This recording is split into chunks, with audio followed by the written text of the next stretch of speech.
people to park there. Well, today, homeowners voicing their concerns to ABC Action News reporter Casey Albritton.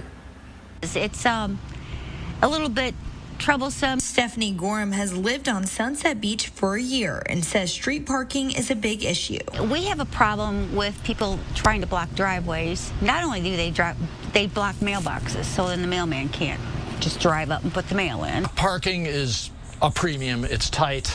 There's people that will grab a side street if they can. Residents say beach visitors park in the neighborhoods to avoid paying for parking in city lots. And Jeffrey Jacobs says it's become an issue for the people who live there. They can barely get a parking spot, but then they can't have any friends over and hang out or anything like that, so you can't really have a life. The city of Treasure Island says it's also impacting emergency services. It's very narrow. The roadways are very narrow.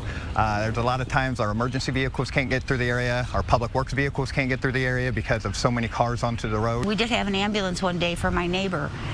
The streets were just full. You know, it was during a spring break time.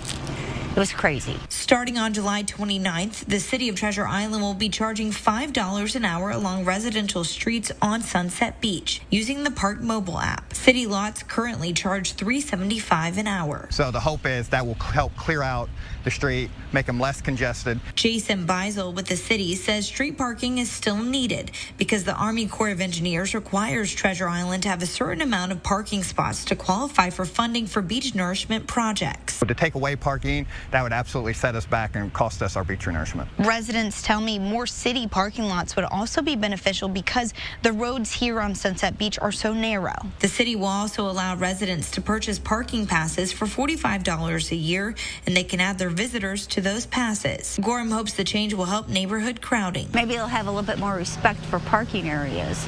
That's my hope. I'm Pinellas County reporter Casey Albritton, ABC Action News.